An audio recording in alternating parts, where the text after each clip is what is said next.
마지막으로 푸드테크 정책 동향 및 전망에 대해서 말씀드리도록 하겠습니다. 푸드테크 정책 동향, 푸드테크 확산 및 영향 전망, 푸드테크 발전 과제 이러한 순서로 말씀을 드리고 이번 강의를 끝내려고 합니다. 푸드테크 산업이 발전하고 이렇게 다양한 기업들이 생기고 있는 이런 상황에서 푸드테크 진흥에 대한 정책이 갑자기 뿅! 이렇게 나타났다고 볼 수는 없습니다. 그간 이런 푸드테크 분야를 육성하는 데 있어서 이전 단계에서 다양한 육성 정책이 진행이 되고 있었어요. 그래서 푸드테크 분야를 육성하기 위한 정책을 좀 살펴보면은 그린바이오 융합형 신산업 육성 방안, 5대 유망식품 육성을 통한 식품산업 활력 제고 대책, 이런 다양한 정책들이 이런 기반을 다질 수 있는 정책들로 이미 존재를 하고 있었습니다. 그린바이오 융합형 신산업 육성 방안 같은 경우는 대체식품, 메디푸드 등을 그린바이오 5대 산업으로 선정하고 이를 4차 산업혁명 기술과 융복합하여 육성하는 계획을 수립하고 있습니다. 조금 자세히 살펴보면 이 분야들이 마이크로바이옴, 대체식품 메디푸드, 종자, 동물용 의약품, 기타 생명소재 이렇게 나눠볼 수가 있겠는데요. 이 중에서 이런 마이크로바이옴과 대체식품 메디푸드 분야가 바로 푸드테크 분야와 이제 교집합이 되는 분야라고 볼 수가 있겠습니다. 그래서 이런 대체식품 제조 과정의 핵심 기술인 육류 모사 가공 기술, 세포 배양 기술 등 R&D 등에 중점을 투자해서 선진국 수준의 기술을 확보하겠다. 그리고 메디푸드, 고령 친화 식품이 질환 맞춤형 신소재를 발굴하고 식이 설계 연구 및 기능성 성분 추출 촉매 기술 등 R&D를 집중 지원하겠다. 이런 측면들이 바로 이런 푸드테크 진흥 정책과 굉장히 맞닿아 있는 부분이죠. 그래서 이러한 그린바이오 벤처 육성 지원 사업에 따라서 다양한 기업들이 지원을 받고 있습니다. 그래서 대체식품 분야, 메디푸드 분야, 그리고 동물약품 분야 등에서 다양한 이런 벤처 육성 지원 사업이 이제 이루어지고 있는데, 예를 들어서 주 다나그린 같은 경우는 대두 단백질을 이용한 세포 배양 지지체 기술을 활용하여 소근육 세포 배양육을 개발한다든지, 주 팡세 같은 경우는 바이오 프린팅 기술을 활용한 배양육을 개발한다든지, 주 바이오 믹스테크 같은 경우는 식물성 단백질 추출 기술을 활용한 대체육을 개발한다든지, 이러한 아이템들을 가지고 이런 지원 사업에서 지원을 받고 있습니다. 그리고 농림축산식품부는 식품 소비 트렌드 변화를 반영해서 유망 분야를 발굴하고 또 육성하고 식품산업 전체의 활력을 제고하기 위해서 5대 유망식품 육성을 통한 식품산업 활력 제고 대책을 2019년에 발표했습니다. 이 2019년만 해도 이 푸드테크라는 이름이 굉장히 아직 많이 사용되고 있지는 않았던 때입니다. 저희 연구원에서도 2019년에 처음 푸드테크 연구를 진행을 했었는데, 그때는 이런 단어가 막 대두가 되고 이런 시장이 앞으로 많이 유망해질 것이다라는 인지하는 정도였지, 사실 정부가 어떤 정책을 발표할 정도로 이렇게 성장해 있었던 상황은 아니었어요. 그럼에도 불구하고 정부에서는 그런 방향으로 시장에 갈 것이다라는 거를 느끼고 있었던 것 같습니다. 그래서 이런 5대 유망식품 분야를 보시면 맞춤형 특수식품이라든지 기능성 식품이라든지 간편식품이 이런 푸드테크 기술이 많이 활용되는 그런 식품 분야예요. 그래서 이미 이쪽에서 이런 식품 소비 트렌드 변화를 반영해서 유망 분야라고 지정을 하고 진흥을 하겠다라고 언급이 되어 있습니다. 보시면 맞춤형 특수식품에는 메디푸드, 고령 친화 식품 시장 조성 및 육성, 대체식품을 위한 R&D 지원, 펫푸드의 제도적 기반 마련 등이 언급이 되어 있고요. 기능성 식품은 일반 식품 기능성 표시제 도입, 기능성 식품 전문 인력 육성, 맞춤형 건강기능식품 판매 등 허용시장 외연 확대 지원 및 신산업 창출. 간편식품은 간편식 고품질화 원천기술 확보 지원, 밀키트 식품이용 신설 등 이런 전체적으로 새로운 식품을 개발하고 또 농업과 동반 성장을 할 수 있는 산업 생태계를 조성하겠다 등이 언급이 되어 있습니다. 이러한 이전 단계에 있었던 다양한 이런 식품의 산업을 육성하기 위한 정책들을 또 종합을 하고 또 최근에 이런 푸드테크 시장이 발전하고 있는 것들을 반영을 해서 2022년 12월 15일 농식품 분야 핵심 국정과제인 농업 미래성장 산업화를 위해서 첨단 식품기술 산업발전 방안을 발표하게 됩니다. 여기서 농식품 산업의 혁신 성장을 견인한 푸드테크 산업을 본격적으로 육성할 것을 명시적으로 선언합니다. 이 푸드테크 산업 발전 방안을 보시면 비전이 푸드테크를 통한 농식품 산업의 혁신 성장 도모이고요. 목표가 첫 번째, 유니콘 기업을 2022년 2개에서 2017년 30개까지 육성을 하겠다. 그 수출은 푸드테크 수출액을 2022년 5억 불에서 2027년 무려 20억 불까지 증가시키겠다. 또 기술 확보 부분에서는 27년까지 10대 핵심 분야에 대한 기술 경쟁력을 확보하겠다. 이것이 주요 목표입니다. 그래서 전략 및 과제를 보시면 푸드테크 산업을 선도한 혁신 기업을 육성하고 푸드테크 산업 저변을 확대하고 푸드테크 산업의 성장 기반을 마련하는 것이 전략 및 과제가 되겠습니다. 이렇게 수출에 대해서 많이 집중을 하게 되는 것은 아무래도 최근에 이런 K푸드, 또 K컬처에 대한 관심과 또 성장이 지속되고 있기 때문에 우리나라의 이런 푸드테크 산업 발전과 더불어서 수출을 더 강화하고 확대할 수 있는 그런 계기가 될 수 있다라는 측면을 강조한 것이 없지 않아 있습니다. 그리고 여기서 언급되어 있는 2027년까지의 이 10대 핵심 분야라는 것이 바로 지금 화면에 나타나 있는 이런 분야입니다. 푸드테크 10대 핵심 분야는 세포 배양식품, 식물 기반 식품, 간편식 제조 기술, 식품 프린팅 기술, 식품 스마트 제조, 식품 스마트 유통, 식품 커스터마이징, 외식 푸드테크 기술, 식품 업사이클링, 친환경 포장 기술, 이렇게 이 10가지가 푸드테크 10대 핵심 분야가 되겠습니다. 오늘 수업에서 제가 말씀드리지 않은 부분은 식품 업사이클링하고 친환경 포장 기술 정도인 것 같아요. 그런데 사실 이 두 분야가 제가 굉장히 관심이 많은 분야입니다. 그래서 앞으로 제가 연구를 할 계획이 있는 분야인데요. 연구를 하고 나면 그때 다시 말씀을 드리도록 하고 오늘 말씀드린 거는 지금 앞에 8가지 정도가 제가 말씀드린 분야라고 볼 수가 있겠습니다. 이 중에서 이제 민간 중심의 R&D 지원 강화, 로봇 등 이 범부처 협업 과제를 선정을 해서 현재 K푸드 이니셔티브를 또 추진하고 있기도 합니다. 이 첨단 기술 산업발전 방안에서는 아까 제가 이제 3가지 목표를 말씀을 드렸는데 좀 주요 내용을 살펴보면 이 푸드테크 산업을 선도할 혁신기업을 육성하기 위해서 푸드테크 전용 기금을 조성하고 그 푸드테크 투자정보 플랫폼을 구축하고 푸드테크 융합 연구지원센터를 구축하겠다 등이 주요 내용으로 구성이 되어 있습니다. 또 이런 2027년까지 이런 K푸드테크 수출 규모를 20억 불 달성하기 위해서는 푸드테크 산업의 저변을 확대해야 되는데요. 이를 위해서 이런 해외 진출 준비 시 필요한 정보 제공이라든지 자문 지원은 당연하고 이런 K푸드 홍보를 위해서 오프라인 유통 채널 판촉을 확대하고요. 그리고 대체 식품 원료 및 소재 정보를 데이터베이스하고 기업에게 이러한 정보들을 제공하고 또 원료 계약 재배 체결을 지원하는 이런 활동을 하겠다는 것이 주요 내용에 담겨 있습니다. 또 푸드테크 산업의 성장 기반을 마련하기 위해서는 이 분야에서 일할 수 있는 우수한 인력들이 필수적일 텐데요. 이런 푸드테크 융복화 인재를 3,000명까지 양성하겠다는 것이 목표입니다. 그래서 이런 푸드테크 연구개발비 등의 세액 공제 방안을 검토를 하고 있고 주요 대학의 푸드테크 융합인재 양성 교육과정을 신설하고 푸드테크 계약학과를 12개를 목표로 단계적으로 확대할 예정입니다. 그러면 이와 같이 푸드테크를 진흥을 해서 얻고자 하는 효과는 과연 무엇일까요? 농업계에서는 대체식품 원료로 국내 농축산물 활용이 가능하고 생산 기반을 갖춘 농업인들이 이런 식물성 대체식품 산업에 진출이 가능하다는 것이 기대 효과가 될 수 있겠습니다.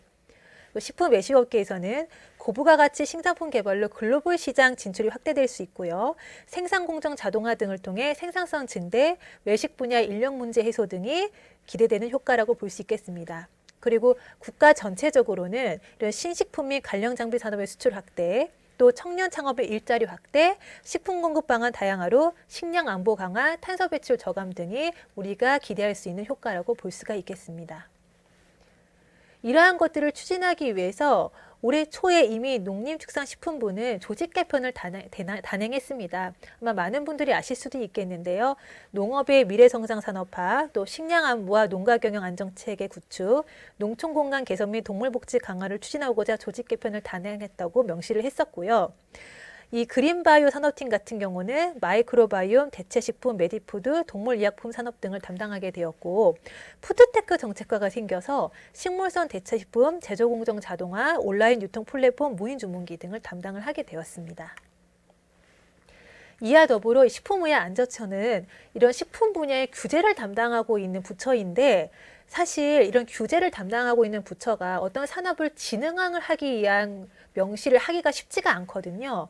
그런데 보시면 제2차 식품 등의 기준 및 규격관리 기본계획에서 새로운 형태의 식품이 등장하고 개발되고 있다는 것을 인정을 하고, 안정성 평가 기준 마련이라든지 기준 규격 관리, 교육 시스템 강화 등에 대한 내용을 포함시켜서 이것을 단순히 규제적인 측면에서 접근하는 것이 아니라 이런 산업이 발전하고 진흥하는 데 있어서 필요한 지침이라든지 가이드라인을 마련해서 이에 따라 잘 발전할 수 있도록 마련을 하겠다라는 것들이 명시가 되어 있습니다. 그래서 2022년 8월 11일에 발표한 식의약 규제혁신 100대 과제에서는 신식품 개발 지원을 위한 식품 첨가물 선제적 허용 과제를 제시하였고요. 해당 과제를 통해서 대체 단백질 식품, 세포 배양 식품 등 신식품 개발 촉진 및 신소재 개발 여건을 마련하게 되었습니다. 그래서 전체적으로 보시면 지금 푸드테크 진흥을 위한 다양한 정책이라든지 그런 입장이 발표가 되고 있는데요. 처음에는 푸드테크 산업을 정의하고 지원책을 마련하기 위해서 2022년 9월에 식품산업진흥법 일부 개정안이 발의되었습니다. 그래서 이 발의된 개정안은 11월 농림축산식품해양수산위원회 상정을 거쳐서 소관위원회에 회부되었는데, 사실 이렇게 푸드테크 관련 산업을 발전시키기 위해서는 기존의 식품산업진흥법을 일부 개정하기보다는 이런 푸드테크 산업의 융복합적인 특성을 반영하고 이런 통계구축 등 다양한 지원관리 체계를 마련하기 위해서 이러한 쟁점들을 담은 새로운 법이 추진되는 것이 더 바람직하겠다라는 것에 대해서 공감대가 형성이 되고 있습니다. 그래서 정부가 2022년 12월에 첨단식품기술 산업발전방안에서 푸드테크 산업 육성에 관한 특별법을 제정해서 이러한 지원 근거를 강화하고 각종 기준과 제도 등을 정비하겠다라고 계획을 발표한 상황입니다. 다음으로는 푸드테크 확산의 영향 전망에 대해서 말씀을 드리겠습니다. 그러면 이런 푸드테크 산업은 어떤 기술이 얼만큼 발전을 하고, 그리고 이런 영역들은 과연 앞으로 어떻게 우리한테 영향을 미칠까, 이런 부분에 대해서 궁금증을 자아내게 되는데요. 우선 전체적으로 보시면 원료 생산, 대체식품, 식품 가공, 유통 물류, 외식조리, 소매 배송 이런 밸류체인에서 가장 중요한 기술이라고 평가되는 것은 바로 인공지능과 빅데이터입니다. 그래서 빨간색으로 표시된 게 AI고 남색으로 표시된 부분이 빅데이터인데요. 이런 AI와 빅데이터가 전 밸류체인별로 가장 중요한 기술로 평가가 되고 있고요. 그다음에 로보틱스는 밸류체인에서 높은 중요도와 파급력까지 가지는 것으로 평가가 되고 있습니다. 그래서 이 AI 빅데이터 로보틱스가 밸류체인별 기술별 중요도와 파급력에서 가장 상위권을 차지하고 있는 기술로 확인할 수가 있습니다. 그러면 이러한 푸드테크는 과연 어떤 기술들이 어느 국가에서 가장 지금 우수하게 개발이 되고 있고 비교 우위에 있는 것이냐라는 부분에 대해서 저희가 평가를 해보았습니다. 그랬더니 역시나 미국이 모든 기술별로 가장 높은 수준의 기술을 보유하고 있다라고 평가가 되고 있었어요. 그리고 재밌는 것은 지금 이스라엘 같은 경우가 3D 프린팅에서 굉장히 높은 기술을 가지고 있다라고 지금 평가가 되고 있고요. 그리고 제가 아까 소개해드렸던 네덜란드 같은 경우는 생명공학 분야하고 3D 프린팅에서 높은 기술력을 가지고 있다라고 평가가 되고 있습니다. 우리나라 같은 경우는 지금 상대적으로 보시면 유통 물류하고 소매 배송 소매 부분에 비교적 높은 수준의 기술력을 보유하고 있다라고 나타나고 있는데요. 지금 오른쪽 그래프 같은 경우는 이렇게 보시면 됩니다. 선진 기술 대비, 그러니까 우리가 생각했을 때 이런 푸드테크의 선진 기술이라고 할 수 있는 수준 대비 우리나라의 기술 수준은 어느 정도인가요?가 지금 질문이라고 보시면 되겠습니다. 그렇게 봤을 때 100점 만점에서 67.5점이라고 생각을 하셔도 돼요. 그래서 유통 물류나 소매배송 소비가 그래도 상대적으로 우리가 높은 편이다. 그런데 순서를 보시면 이렇게 원재료 생산이라든지 대체식품 같이 지금 식품 소재 부분으로 갈수록 기술 수준이 상대적으로 좀 낮다라고 보시면 되겠습니다. 그러면 이렇게 푸드테크 산업에 가장 큰 영향을 주는 트렌드는 과연 무엇인지에 대해서 저희가 전문가와 소비자와 외식업체의 의견을 좀 나눠서 살펴봤는데요. 재밌는 점은 푸드테크 전문가들의 입장에서는 이 푸드테크 산업에 가장 큰 영향을 주는 트렌드로 고령화, 건강 및 영양에 관한 관심 증가를 제일 중요한 요인이라고 꼽았습니다. 보시면 이 두 번째 부분에 하늘색 그래프가 전문가들의 의견 그래프입니다. 그래서 고령화, 건강 및 영양에 관한 관심 증가가 4.38점이 나타났고요. 그리고 인구의 변화, 식량 생산이 4.25점으로 두 번째로 중요한 것을 꼽은 것을 알 수가 있습니다.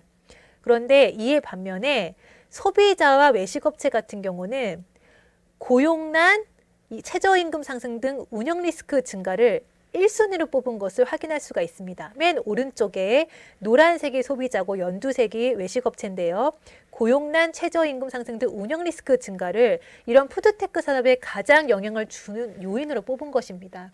이 부분이 참 재밌는 것 같아요. 그러니까 전문가분들 같은 경우는 지금 당장뿐만이 아니라 앞으로 중장기적으로도 영향을 줄 수 있는, 그러니까 지속적으로 이런 변화를 이끌어낼 수 있는 요인에 좀 더 관심을 가진 반면에 이런 소비자나 외식업체 같은 경우는 지금 우리 현실, 지금 당장 이런 푸드테크에 직접적으로 영향을 줄 수 있는 그런 요인들에 대해서 트렌드를 이끄는 요인이다라고 선정한 것을 확인할 수가 있습니다.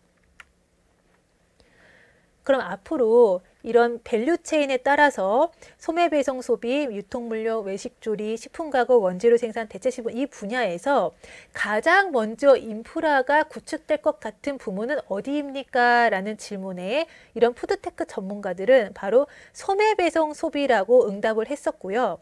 2040년에 이르면 거의 100% 가까운 수준으로 인프라가 구축될 것이라고 응답을 하셨습니다. 그런데 원재료 생산과 대체식품 분야는 현재도 상대적으로 기술력이 약간 약한 부분입니다만 2040년에는 87%, 75%로 다른 분야에 비해서는 인프라 구축선이 상대적으로 낮을 것이다 라고 전망을 하셨습니다. 그리고 전체적으로 봤을 때 이 푸드테크 밸류체인별로 시장 규모는 현재 대비 2040년에 이르면 약 1.8배에서 2.3배 시장이 형성될 것이라고 전망이 되고 있습니다. 특히나 이런 대체식품 분야의 성장세가 두드러질 것이라고 평가되는 것이 좀 재밌는 부분이에요. 왜냐하면 앞에서는 이런 인프라 구축 정도가 대체식품이 다른 분야에 비해서 좀 덜할 것이다. 진척도가 늦을 것이다 라고 생각을 하셨는데 시장적인 측면에서는 대체식품의 시장이 가장 크게 형성될 것이라는 거죠. 그래서 이런 앞부분에 있었던 기술의 진척도 같은 거를 살펴보면 이런 기술이라든지 아니면 우리가 따라잡을 수 있는 인프라는 사실 조금 느리더라도 시장 자체는 대체식품 시장이 굉장히 많이 성장할 것이다. 이렇게 치면 우리가 빨리 그런 부분을 좀 따라잡아야 될 부분이 느껴지겠죠. 그리고 푸드테크 산업혁신이 성공적으로 확산됐을 경우에 과연 고용 부분은 어떻게 될 것이냐. 왜냐하면 우리가 이렇게 푸드테크 산업의 성장을 얘기를 할 때 대부분 이 푸드테크 산업의 성장을 촉진하는 요인이 인력난 문제, 고용 문제, 인건비 문제 이렇게 고용에 관련된 문제가 많습니다. 동시에 푸드테크 산업이 발전하면 고용이 잘 일어나지 않을 것 같은 두려움도 동시에 존재해요. 그 산업에 들어가고 싶은 인력이 기술에 의해서 대체가 될 것이다. 그래서 일자리가 줄어들 것이다라는 우려도 존재합니다. 그래서 현재 애로사항을 해결하는 부분도 있지만 향후에 이런 고용이 발생하지 않을 것이라에 대한 두려움이 같이 존재하는 상황이거든요. 그런데 이렇게 푸드테크 산업 혁신이 성공적으로 확산되었을 경우에 과연 전체적인 고용률은 어떻게 될 것인가에 대해서 전망을 해보고자 저희가 질문을 드렸었습니다. 그랬더니 2030년과 35년을 비교했을 때 지금 하늘색 그래프가 2030년이고요. 남색 그래프가 2035년입니다. 대체 식품 분야의 고용률이 올라갈 것이다. 자, 위로 올라가는 것이 많이 올라가는 거고요. 그 다음에 유통 물류 부문, 소매 배송 소비 부문 이 순서로 고용률이 증가할 것이라고 응답이 있었습니다. 이에 반해서 원재료 생산 부분, 또 식품 가공 부분은 고용률이 줄어들 것이다라는 전망이에요. 사실 이런 원재료 생산이라든지 식품 가공 부분은 굉장히 인력을 구하기도 어렵고 사실 농촌 같은 경우는 더군다나 점점 고령화가 되기 때문에 새로운 인력이 유입되기도 어려운 상황이거든요. 그래서 확실히 이런 부분이 자동화라든지 여러 가지 첨단 기술 도입으로 인해서 인력이 많이 대체될 것입니다. 그래서 고용률이 이제 줄어들 것이라고 판단을 하는 것이고요. 대체 식품이라든지 유통 물류 부분은 시장이 굉장히 많이 커질 것이기 때문에 새로운 기술을 활용할 수 있는 또 우수 인력에 대한 어떤 니즈가 증가할 것이다. 시장 자체가 확대되기 때문에 사람의 유입이 필요할 것이다라는 이런 전망 측면에서 전체적으로 고용률이 늘어날 것이다라고 판단하고 있으십니다. 마지막으로 푸드테크 발전과제에 대해서 말씀드리겠습니다. 이 식물 공장 같은 경우는 현재 그 일부 건축물에서 소규모 수직형 농장 시설을 두고 있지만 이 대규모 수직형 농장을 설치하기 위해서는 가설 건축물이 지금 필요한 구조거든요. 그런데 현재 농업용지에서는 이와 같은 건축물 등의 설치가 약간 제한이 되고 있는 상황입니다. 그렇기 때문에 국내 수직형 농장 설치와 관련된 규제를 개선하기 위해서 이런 관계 부처 등 각 기관에서 논의를 거쳐서 입지 범위, 시설의 규모 등에 대한 가이드라인이 지금 필요한 상황이라고 말씀드릴 수가 있겠습니다. 대체식품은 최근에 시장에서 굉장히 각광을 받고 있고 다양한 제품들이 쏟아져 나와 있는 상황이고요. 배양육은 아직 상용화되어 있지는 않습니다. 그래서 지금 이 두 식품군이 식물성 기반 대체식품은 생산되고 판매되고 있지만 식물성 대체식품 유형이 구분되지 않기 때문에 국내 생산, 판매, 수입 수출액을 알기 어려운 상황인 점, 그리고 배양육은 최근 국내에서도 식품업계 기업 차원에서 배양육 등 신소재 식품 개발에 관심을 기울이고 있지만 관련 법규와 참고할 만한 가이드라인이 부재한 상황입니다. 그래서 이것은 규제가 존재한다기보다는 새로운 식품들이 지금 시장에 들어오고 있기 때문에 관련된 규정과 지침이 부족한 상황이라고 이해를 하셔야 됩니다. 그래서 대체식품은 식물성 단백질 대체식품 등의 새로운 식품 유형 신설, 원료별 특징, 이런 생산 방법이 반영될 수 있도록 기준 및 규격이 필요한 상황입니다. 그리고 비건 및 대체육, 배양육 등 이런 단백질 식품에 대한 표시 기준, 명칭, 그다음 표시 광고의 세부 기준 등 명확한 규정이 필요한 상황이라고 보실 수 있겠습니다. 그리고 배양육도 마찬가지인데요. 배양육의 정의, 해당 식품 유형, 원재료, 제조 가공 기준 등 관련된 법규 규정 제정, 배양육 개발 가이드라인이 필요한 상황이고요. 그리고 이런 전체적으로 신기술이 적용한 새로운 식품에 맞는 안정성 평가라든지 신속한 인정심사 체계 마련 등 기존에 없던 식품이 생기는 거기 때문에 관련된 규정과 지침이 마련될 필요가 있습니다. 세 번째로 온라인 유통시장에 관련된 것인데요. 온라인 유통시장이 급성장하고 있는 현실을 반영하기 위해서 온라인 플랫폼 공정화법이 지금 제정 추진되고 있으나 여전히 규제의 필요와 규제 완화에 대한 의견이 갈리고 있는 상황입니다. 현재 미국과 EU에서는 이 플랫폼 규제를 강화하려는 움직임이 보이고 있어요. 그래서 이런 글로벌 규제 강화 움직임을 고려해서 국내에서도 온라인 플랫폼에 대한 규제가 필요하다라는 주장이 있는 상황입니다. 그래서 이에 대해서 우리 정부는 온라인 플랫폼에 대한 자율 규제를 추진하겠다고 밝힌 상황입니다만 이것이 이제 찬성과 반대에 대한 이런 논쟁이 좀 크다 보니까 이 규제에 대해서 지금 신중한 검토가 필요한 상황이고 연구도 필요한 상황입니다. 이 마지막으로 푸드테크 중에서 이런 로봇에 대한 것이 굉장히 규제가 얽혀있는 부분이 많습니다. 특히 배달 로봇 같은 경우는 한번 생각을 해보세요. 이런 자율주행 배달 로봇이 이런 거리를 다니려면 도로교통법이라든지 생활물류법, 공원녹지법, 개인정보보호법 등 다양한 법들이 연결이 되어 있습니다. 그래서 이런 배달 로봇의 상용화가 지연이 되고 있는 상황인데요. 2021년 4월 정부는 로봇 산업 선제적 규제 혁신 로드맵을 발표하고 2025년까지 배달 로봇의 도보용을 전면적으로 허용하겠다고 밝혔습니다. 이에 따라서 실내 배달 로봇의 승강기 탑승이 가능하도록 승강기 안전 기준이 개정되는 등 일정 부분의 규제 완화가 진행 중인데요. 그래서 이렇게 배달 로봇이라든지 이런 로봇들이 거리를 다니기 위해서 다양한 법들과 이제 규제들이 연결되어 있는 만큼 이 부분도 추가적인 논의가 필요한 상황입니다. 그럼 향후에 이렇게 푸드테크 진흥을 위한 지원을 위해서는 우리가 푸드테크 원천 기술 및 소재 개발을 통한 스타트업 대상 R&D 투자를 확대한다든지 금융 인프라를 조성한다든지 선제적 규제 개선 및 가이드라인 제시가 필요한 상황인데요. 소비자들 역시 이런 푸드테크 진흥을 위해서 정부 지원의 필요성에 대해서 공감하고 있다는 사실이 놀라웠습니다. 보시면 저희 연구원에서 실시한 소비자 조사에서 응답자의 65% 이상이 푸드테크를 진흥하기 위한 정부 지원의 필요성에 공감하고 있었고요. 특히나 기술개발 연구사업 지원과 전문 인력 양성 관련된 정책이 가장 중요하다고 응답을 했습니다. 그래서 이러한 결과는 제가 앞서 말씀드린 농림축산식품부가 발표한 첨단 식품기술 산업 발전 방안 그리고 식품산업진흥법 일부 개정안 취지와도 굉장히 공통적으로 연결되고요. 그리고 푸드테크 산업 발전을 위해서 이런 스타트업 기술개발 연구사업 지원 정책이 매우 중요하다는 것을 알 수 있습니다. 그래서 푸드테크의 이런 고성장이 전망되는 새로운 산업 분야인 만큼 국내 푸드테크 기업 및 스타트업의 경쟁력을 확보하고 또 시장을 선점할 수 있도록 제도적 기반을 마련하고 기술 개발 투자를 확대하고 전문 인력을 양성하는 등 이런 진흥 정책에 속도를 낼 필요가 있는 것을 말씀드리겠습니다.